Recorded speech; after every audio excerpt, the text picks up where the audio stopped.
नमस्कार, मैं हूं आपके साथ तनु शर्मा। आप देख रहे हैं नर्मदा की पुकार। आइए नजर डालते हैं आज की बड़ी खबरों की ओर। पीतमपुर औद्योगिक क्षेत्र में आए यूनियन कार्बाइड के जहरीले कचरे को लेकर क्षेत्र में जो भय का माहौल बना हुआ है उसको समझने और क्षेत्र के जनप्रतिनिधि एवं सामाजिक संगठनों से नगर पालिका परिषद पीतमपुर के बैठक भवन में संवाद किया, जहां कमिश्नर दीपक सिंह ने कहा कि कल के हालात के बाद आज सामान्य रूप से दिन की शुरुआत हुई।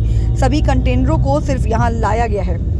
श्री सिंह ने कहा कि मैं सभी अधिकारियों के साथ राम की प्लांट का दौरा किया, कंटेनर सुरक्षित खड़े हैं। आप सभी के सुझाव हम सरकार और न्यायालय तक पहुंचाएंगे। वहीं धार कलेक्टर प्रियंक मिश्र ने कहा कि कंटेनर खड़े किए हैं, कचरा नहीं जलाया जा रहा है। श्री मिश्र ने कहा कि आप सभी की बात मुख्यमंत्री डॉक्टर मोहन यादव तक पहुंचाई गई है। कंटेनरों को सिर्फ वहां खड़ा किया गया है, जलाने की कोई प्रक्रिया नहीं की जा रही है। वहीं मौजूद जनप्रतिनिधियों ने राम की कंपनी को पीतमपुर से हटाकर कहीं वीरान जगह स्थापित करने की बात कही। कारण साफ था कि जब से राम की कंपनी स्थापित की गई है, क्षेत्रवासियों को कई बीमारियों का सामना करना पड़ रहा है, जिसे कैंसर, चर्म रोग, श्वास, दमा, त्वचा सहित कई बीमारियां हो रही। वहीं रहवासियों ने यह भी कहा कि ग्रीन कॉरिडोर बनाकर कचरा क्यों लाया गया, रात के अंधेरे में कचरा क्यों लाया, अगर जहर नहीं है तो भोपाल से क्यों हटाया गया, आदि बातें रखी गई। पीतमपुर से सुनील ठोसरे की एक खास खबर। मुख्यमंत्री महोदय को अगर सुने तो वो कह रहे हैं कचरा, तो एक तो यहाँ स्पष्ट करें कि कचरा या जहरीला कचरा। दूसरा, अगर कचरा है और हानिकारक नहीं है तो इसे ग्रीन कॉरिडोर बनाकर क्यों लाया गया, इससे ज़्यादा भयभीत लोग हुए। रात को क्यों लाया गया, इससे लोग ज़्यादा भयभीत हुए अगर इससे कोई नुकसान नहीं है तो। तीसरा, क्या आपने जिस संयंत्र का कचरा जलाया जाना है उसका निरीक्षण पूर्ण रूप से किया। चौथा, जो इस कचरे से जो मेन है मुख्य बिंदु कचरे का, मिथाइल आइसोसोनेट लिक्विड फॉर्म में जो है सर, उसकी मात्रा कितनी आई 12 कंटेनरों में, उसकी मात्रा कितनी आई है सर, और कचरा ये किस प्रकार से है उसे तबादला करें। और माननीय न्यायालय में जो पक्ष आपने रखा जिस कचरा है उसमें गंभीर बीमारी का जो नॉर्मल अपशिष्ट है उससे कचरा है, क्योंकि 7 सेक्टर आने वाला है पास में इंडस्ट्री का, तो उसको देखते हुए अगर सरकार इस प्लांट को कहीं दूर ही शिफ्ट कर ले तो पीतमपुर की एक बहुत बड़ी समस्या से निजात होगा। यही बताया आज बैठक हुई है के सामने, आपने कुछ विषय रखे, क्या है पूरे विषय और क्या? सर, ये बैठक जो हजार्डस वेस्ट है मिथाइल आइसोसाइनेट का, जो जिससे भोपाल गैस ट्रेजिडी हुई थी 1984 में, उस वेस्ट को यहाँ पर पीतमपुर में लाया गया है और उसके डिस्पोज करने के लिए वो यहाँ पर वो ट्रक आए हैं। वो वेस्ट जो है उसका निष्पादन यहाँ पर होगा। उसी परिप्रेक्ष्य में जो लोगों को भ्रम था या लोगों को एक जिज्ञासा थी कि यहाँ पर ये वेस्ट नहीं जो है हम जलाने देंगे, तो क्योंकि ये जो वेस्ट को यहाँ पर डिस्पोज करने के लिए जो आदेश हुआ था, माननीय High Court of Madhya Pradesh bench at Jabalpur ने 3 दिसंबर को मैंडेटरी ऑर्डर, एक स्ट्रिक्ट ऑर्डर दिया था 3 दिसंबर 2024 को, जिसमें उन्होंने कहा था कि जो ये वेस्ट है आप इसको डिस्पोज करिए या वेस्ट को आप यहाँ से भोपाल से उठाइए, और इसकी रिपोर्ट में 6 जनवरी में अगली तारीख लगी है, 6 जनवरी 2025 को। अब इसमें जो उस आदेश में जो मुख्य बिंदु हैं वो बिंदु ये हैं कि वो जो वेस्ट है वो बहुत ज़्यादा हजार्डस है। उसके अलावा क्या एमपी पॉल्यूशन बोर्ड, और उसके पहले भी 2007 में भी 2005 में टास्क फोर्स बनाई गई थी जबलपुर हाईकोर्ट के द्वारा, 2007 अक्टूबर में ये वेस्ट गुजरात में भेजा जा रहा था वहाँ पर डिस्पोज होने के लिए, पर गुजरात सरकार ने अपनी असमर्थता जताई थी केंद्र सरकार को। जब गुजरात सरकार ने असमर्थता जताई तो 2009 में, तो फिर क्यों इस वेस्ट को यहाँ पर, जहाँ पर पूरा पब्लिक इलाका है, जहाँ पर, और धार चूंकि शेड्यूल इलाका भी है सर, यहाँ पर आदिवासी जनजातियाँ बहुत ज़्यादा है, तारपुरा क्षेत्र जहाँ पर इसको राम की प्लांट है, उस राम की प्लांट की क्या हिस्ट्री है, क्या उसकी कैपेबिलिटीज़ हैं, क्या वो सारी चीज़ें जो है ऑनलाइन या कलेक्टर साहब की वेबसाइट पे पुटअप की गई है। 2015 में 10 टन ये कचरा जलाया गया था एज अ सैंपल। तो उस 10 टन कचरे को जलाने के बाद वहाँ के आसपास के इलाकों में क्या क्या दुष्परिणाम हुए, क्योंकि कुछ अखबारों ने 17/12/2024 को इस चीज़ को प्रेषित करा था, पब्लिक बताया था उन्होंने कि उन अखबारों ने खुद 8 गाँव में गए थे और उन्होंने देखा कि वहाँ पर जो सॉइल जो वहाँ पर जो मिट्टी है वो बंजर हो गई है, वहाँ जो मिट्टी है, वहाँ जो पानी है वो दूषित हो गया है और वहाँ पर आसपास में लोगों को कई सारे रोग हो रहे हैं। तो क्या एक अखबार खुद जाके यदि ये सर्वेक्षण कर सकता है तो क्या सरकार ने ऐसा कोई सर्वेक्षण कराया है? और यदि क्या सरकार ने वो सर्वेक्षण कराया है तो उसको पब्लिक किया जाना चाहिए। कलेक्टर साहब की वेबसाइट पर आप उसे पब्लिक करिए कि 2015 में जो 10 टन कचरा जला उससे क्या क्या दुष्परिणाम हुए। जो तारपुरा, गवला, बड़देरी, अकोलिया, चिरा खान, सिलोटिया जो गांव हैं आसपास के गांव, वहाँ पर कितनी ज़्यादा बीमारियाँ फैली है इन सब चीज़ों के कारण। और उस रिपोर्ट को पब्लिश करिए। और उसके अलावा भी अब जो कल पिछले 2-4 दिन से लगातार आंदोलन हो रहा है पीथमपुर में, और उन आंदोलन के पीछे जो लोग हैं उनका यही कहना है कि ये जो हज़ार्डस वेस्ट है ये बहुत ज़्यादा उनके लिए और उनकी आने वाली पीढ़ी के लिए बड़ा ही खतरनाक है, इसलिए इसको पीथमपुर में ना जलाए। और यही पक्ष माननीय जो हमारे कलेक्टर साहब हैं और जो हमारे माननीय पदाधिकारीगण हैं, ये रिट पिटीशन 2802/2004 जो रिट पिटीशन अभी चालू है, जो अभी रिट पिटीशन चल रही है जबलपुर हाईकोर्ट में, उसमें ये पक्ष हम इन लोगों का ज़रूर रखें कि क्यों यहाँ पर पीथमपुर में ये नहीं जलाना चाहिए। यहाँ से उठा के कहीं भी वीरान जगह जहाँ पर पशु पक्षी ना हो, जहाँ पर इंसान ना हो, वहाँ पर इसका डिस्पोजल किया जाए कि जिससे किसी को भी इसकी हानि ना हो। आपका नाम क्या? मेरा नाम धर्मेंद्र रघुवंशी एडवोकेट है, मैं दहाड़ पीथमपुर का निवासी हूँ सर। कमिश्नर द्वारा बैठक ली गई है जनप्रतिनिधियों की, क्या कहना चाहिए? देखिए, कमिश्नर साहब द्वारा आज बैठक ली गई है कल के आंदोलन को देखते हुए। कल के आंदोलन को देखते हुए ये प्रशासन जागा है और हमारी बात सुनने के लिए यहाँ आए हैं। एक सरकार के प्रतिनिधित्व के रूप में हमने अपनी बात रखी, सभी जनप्रतिनिधियों ने अपने अपने विषय रखे हैं और हमने भी उसने जो एक ज्वलनशील विषय था जो मेरे द्वारा रखा गया, मैंने जो एक गैस के जो सब्जेक्ट जो चल रहा है, जो मेन सब्जेक्ट है उसमें मिथाइल एसोसाइनेट की मात्रा पूछी उनसे कि ये जो 12 कंटेनर आए हैं इसमें इस गैस के कितने गैलन हैं। दूसरा, अगर मुख्यमंत्री जी कह रहे हैं कि ये कचरा है तो आखिर ये किस तरह के कचरा है, और अगर ये हानिकारक नहीं है तो इसे ग्रीन कॉरिडोर बनाकर क्यों लाया गया है। नितिन पटेल।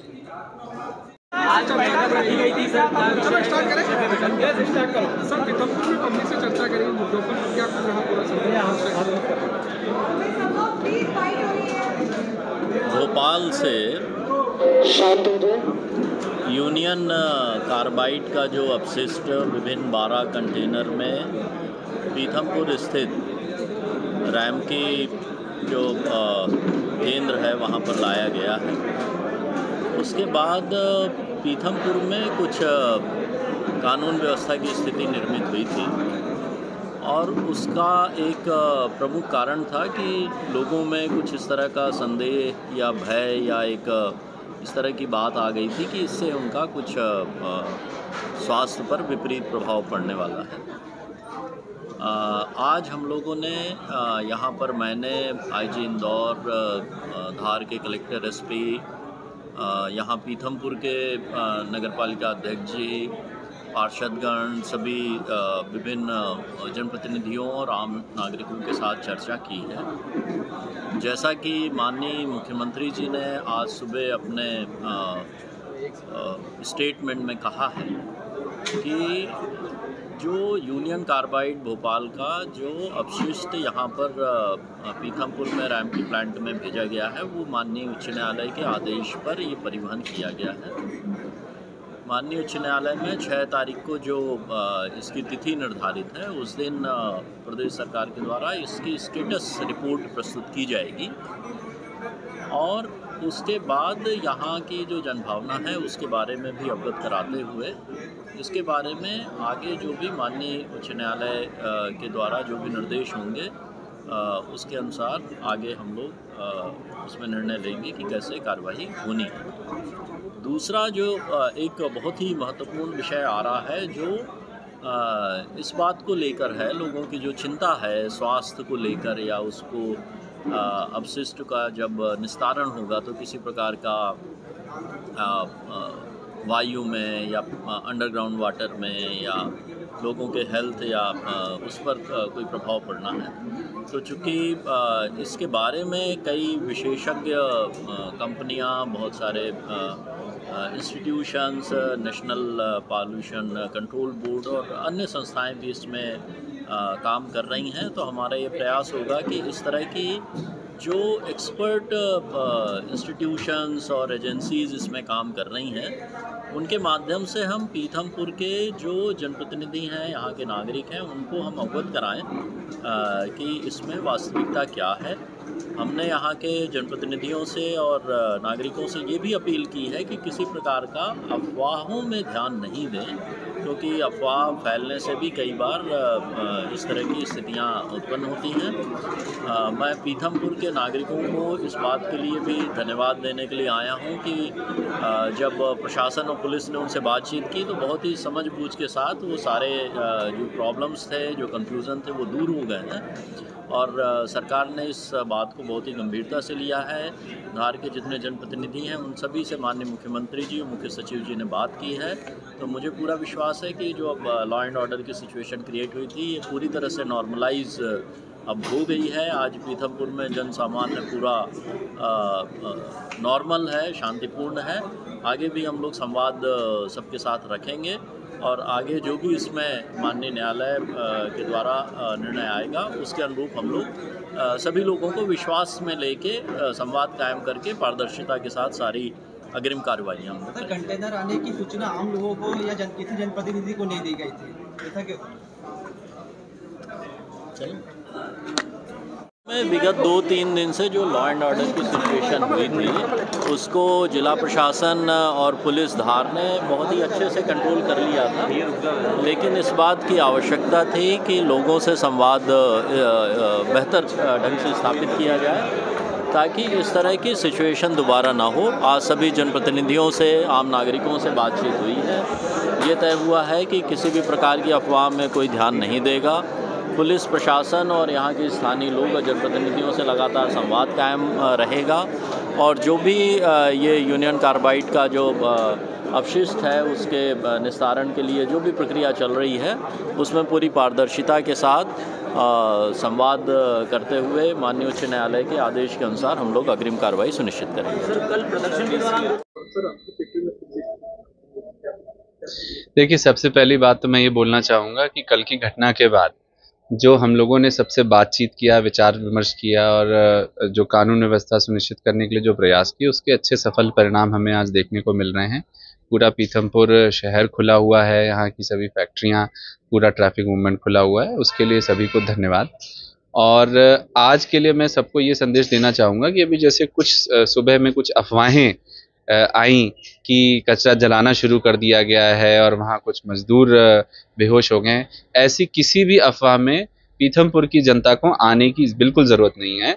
मैं बिल्कुल स्पष्ट तौर से आप सबको बताना चाहता हूँ, कचरे का एक कण नहीं जलाया गया है। अभी यथास्थिति में पूरा कचरा जैसा भोपाल से लाया गया था उसी स्थिति में है। कल माननीय मुख्यमंत्री जी ने रात को भी ये बिल्कुल स्पष्ट रूप से कह दिया है कि आगामी कोई कार्रवाई अभी नहीं की जाएगी और हम सब लोग उसी हिसाब से अब यहाँ पे यथास्थिति बरकरार रख रहे हैं। कोई मजदूर हताहत नहीं हुआ है। रामकी के परिसर में वहाँ पे हमारे लोग तैनात हैं, हमारे नायब तहसीलदार, हमारे एसडीएम सब वहीं पे मौजूद हैं, वहाँ पुलिस बल है। आसपास के क्षेत्र के लोगों को मैं ये बोलना चाहूँगा, किसी प्रकार से कानून व्यवस्था को भंग मत करिए। पथराव या फिर चक्का जाम, इस प्रकार की कोई घटना आज नहीं होनी चाहिए। हमारी सभी से अपील है, शांति व्यवस्था बनाए रखें, क्योंकि अभी कोई कार्रवाई ही नहीं हो रही है। इसलिए सामान्य जीवन में वापस लौटें और आपके यदि मन में कोई डाउट आता है या सोशल मीडिया में आपको कोई अफवाह सुनने को मिलती है उस पर बिल्कुल मत विश्वास करिए। यदि आपको डाउट आता है, आप प्रशासन के लोगों से बात करिए, उनसे पूछिए, वो आपके सारे डाउट्स को क्लियर करेंगे, बट अफवाहों में बिल्कुल मत आइए। धन्यवाद। ये कल जो बंद का आह्वान किया गया था और जो यूनियन कार्बाइड का कचरा आया है यहाँ पे, उससे संबंधित कल बंद का आह्वान था और इस बंद में जो एंटिसिपेटेड था वो बंद शांतिपूर्ण होना चाहिए था, वो शांतिपूर्ण पूरी तरह से नहीं रह पाया। कहीं कहीं छिटपुट घटनाएं घटी हैं और जिसको लेकर पुलिस काफ़ी संयम के साथ कार्रवाई की है यहाँ पे और काफ़ी संयम बरती है। अभी तक तो पुलिस प्रशासन का जो काम है वो काफ़ी अच्छा रहा है और एडमिनिस्ट्रेशन और पुलिस एडमिनिस्ट्रेशन दोनों ने मिलकर काम किया है। आज का चूँकि हम कल यहाँ पे कैंप किए हुए थे इसी उद्देश्य से कि कल जो कुछ एक घटनाएँ घट गई थी उसका कहीं पुनरावृत्ति आज नहीं हो जाए, तो आज बिल्कुल ही शांतिपूर्ण है। हम लोगों ने पूरा एक राउंड लिया है। कमिश्नर साहब, मैंने पूरे जितने भी जगह पे, जितने भी चौराहे पे ये घटनाएँ घटी हुई थी कल, वो सारी जगह हमने देखे। सारी जगह पुलिस फोर्स तैनात है और कहीं कुछ आज की कोई उस तरह की विशेष कोई घटना घटित नहीं हुई है। कहीं लोग इकट्ठे नहीं हुए हैं, बाज़ार खुला हुआ है, लोग का आवागमन जारी है। उम्मीद है कि इस तरह की शांति व्यवस्था बनी रहे। मैं अपील ये करना चाहूँगा किसी प्रकार के अफवाह में लोग नहीं आए। आज जनप्रतिनिधियों से काफ़ी लंबी बातचीत हुई है, जनप्रतिनिधि भी अपने माध्यम से लोगों को समझाएंगे। अफवाह से क्या होता है कि चीज़ें समझ में नहीं आती है और स्थिति बिगड़ जाती है। पुलिस हमेशा साथ में है, यहाँ पे काफ़ी संयम के साथ पुलिस ने कल कार्रवाई की है और आगे भी कुछ दिनों तक हमारी पुलिस फोर्स यहाँ पे तैनात रहेगी। पूरी तरह से शांति व्यवस्था स्थापित हो जाए, उसको हम असेस कर लें, उसके बाद धीरे धीरे हम यहाँ पे फोर्स को कल सर 2 लोग घायल हो गए थे, खुद को आग लगा ली थी, इस तरह की खबरें हैं सर, उस पर क्या प्रशासन ने? जो 2 लोगों ने यहाँ पे आग लगाई थी उनका इलाज श्वेतराम हॉस्पिटल में चल रहा है इंदौर में, और वो लगभग 10 से 15% के आसपास उनका बर्न है और वो बिल्कुल ही सुरक्षित हैं, उसमें कोई उस तरह का नहीं है। लेकिन वो घटना बहुत ही दुर्भाग्यपूर्ण थी, वैसी घटना नहीं होनी चाहिए। मैं आगे भी अपील करता हूँ कि इस प्रकार से आंदोलन को रूप देना ठीक नहीं है। बाकी आपकी बात सुनने के लिए पूरा प्रशासन आपके साथ है, आपकी बात सुनने के लिए तैयार है।